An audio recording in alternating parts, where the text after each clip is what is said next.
अगर सेना के जनरल अपने आप को सियासत के बाजार में उतार देते हैं तो वही हाल हो जाएगा जो आज पाकिस्तान का हुआ है या फिर बांग्लादेश का हुआ है। और हुआ क्या है, ये पहले भी होता रहा है। लेकिन ताज़ा खबर यह है कि सेना के जनरल की कुर्सी पर बैठकर सियासत की रोटियां सेकने वाला पाकिस्तान जंग के हालात के बीच में अब जान बचाकर भागता फिर रहा है। और हकीकत तो ये है कि पाकिस्तान में आज गृह युद्ध जैसी स्थिति बन गई है।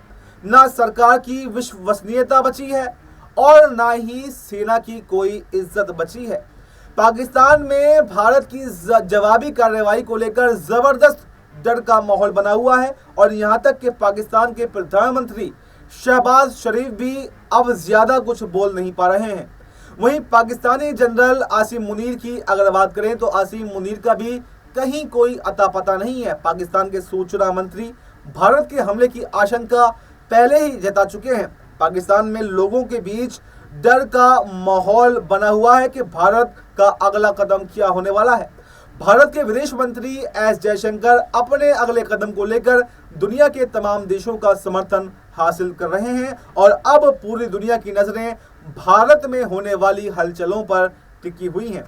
सीमा पर जंगी विमान उड़ान भर रहे हैं तो वहीं तीनों सेनाओं को भी अलर्ट दे दिया गया है। उन्हें कार्रवाई की खुली छूट भी दे दी गई है। भारत में मोर्चेबंदी के लिए नए सिरे से राष्ट्रीय सुरक्षा सलाहकार परिषद का गठन करके आलोक जोशी को इसका प्रमुख भी बना दिया गया है। वहीं दूसरी तरफ पाकिस्तान की सेना प्रमुख आसिम मुनीर की अगर बात करें तो वो अब देश छोड़कर भाग खड़े हो गए हैं। जी हाँ, खबरें ये आ रही हैं कि उनसे सेना के अफसर ही इस्तीफा मांग रहे हैं और ये खबर कोई भारत से नहीं बल्कि पाकिस्तान की अपनी मीडिया रिपोर्ट्स कह रही हैं। कुछ मीडिया रिपोर्ट्सों में यह दावा किया गया है कि जब भारत लगातार अपनी सेना के साथ बैठक पर बैठक कर रहा है तब एक हफ्ते पहले तक चुनावी भाषण देते फिर रहे आसिम मुनीर आखिर कहां चले गए।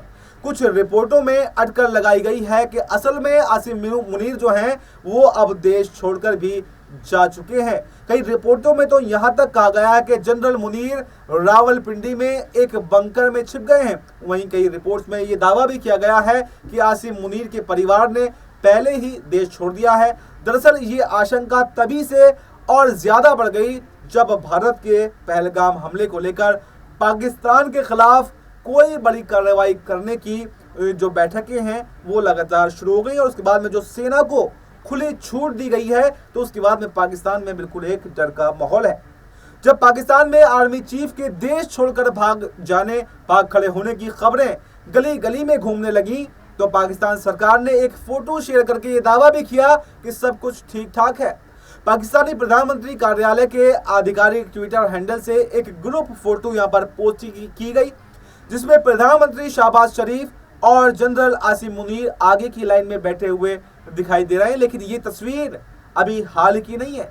ये तस्वीर 27 अप्रैल को एप्टा के एक कार्यक्रम की बताई जा रही है और उसके बाद से आसिम मुनीर को किसी ने देखा नहीं है। यानी इस बात के कहीं ना कहीं प्रमाण मिल रहे हैं कि आसिम मुनीर अब पाकिस्तान में नहीं है।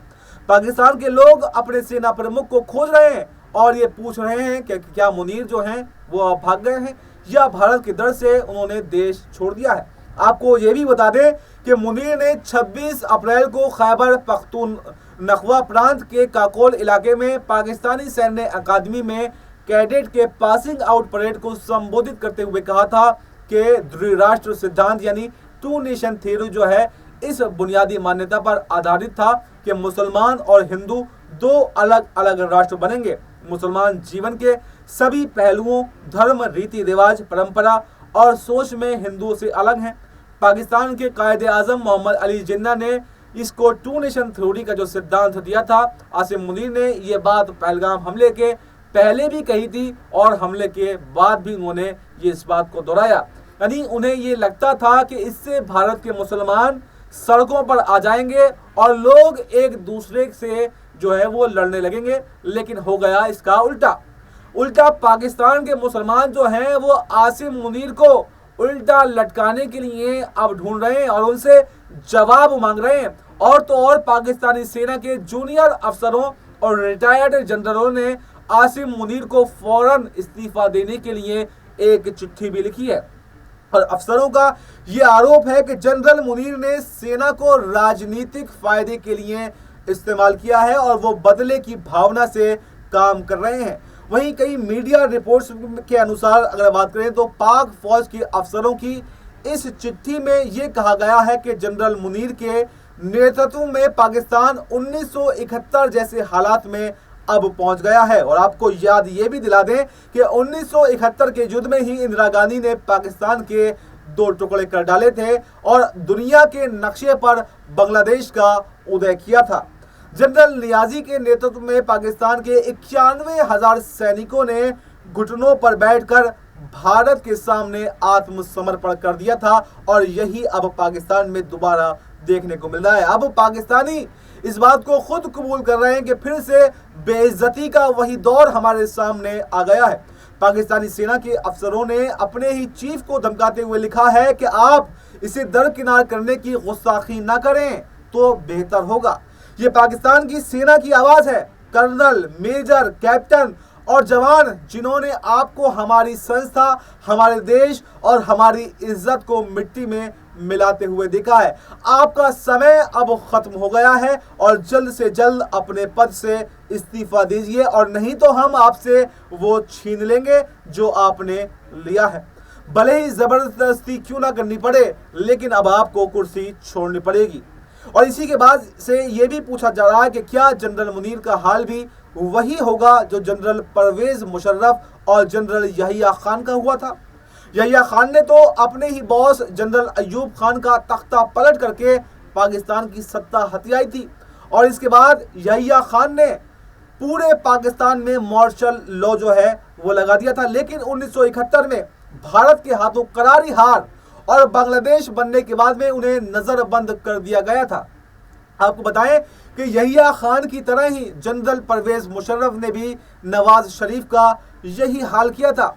उन्होंने तख्ता पलट करके सत्ता हथियाई थी और जनरल मुशर्रफ को भी देश छोड़कर उसके बाद में भागना पड़ा था और मरने तक जनरल मुशर्रफ कभी भी पाकिस्तान नहीं लौट सके थे। तो क्या ऐसा ही हाल अब जनरल आसिम मुनीर का भी होने जा रहा है?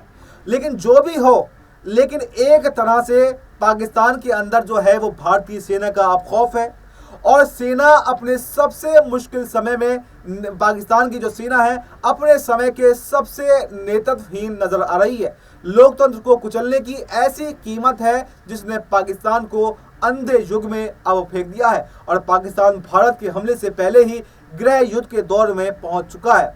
लोग आसिम मुनीर और उनके साथियों को अब ढूंढ रहे हैं, लेकिन कोई भी हाथ नहीं आ रहा है। सेना और सरकार के कमजोर पड़ते हुए देख के बलूचिस्तान में बलोच विद्रोहियों ने भी अब निशाना बनाना शुरू कर दिया है। तो वहीं खैबर पख्तूनख्वा में सेना को तहरीक तालिबान पाकिस्तान जो है वो सबक सिखाने पर आमादा हो गई है। और उधर सिंध की अगर बात करें तो सिंध में एक नहर परियोजना की वजह से हजारों पाकिस्तानी सरकार के खिलाफ अब सड़कों पर आ गए हैं। पंजाब की बात कर लेते हैं तो पंजाब में पूर्व प्रधानमंत्री इमरान खान को जेल भेजे जाने से गुस्साए लोगों को भी अब सरकार के खिलाफ मौका मिल गया है। और कहने का मतलब ये है कि पाकिस्तान के घरेलू हालात अब बेकाबू हो चुके हैं। ना सेना का उस पर कोई नियंत्रण है और ना ही चुनी हुई सरकार का कोई भी नियंत्रण है। वो क्या भारत से लड़ेगा? वो पहले अपने आप से निपट ले, अपने आंतरिक युद्ध से निपट ले, तो भारत की बात तो दूर की बात है।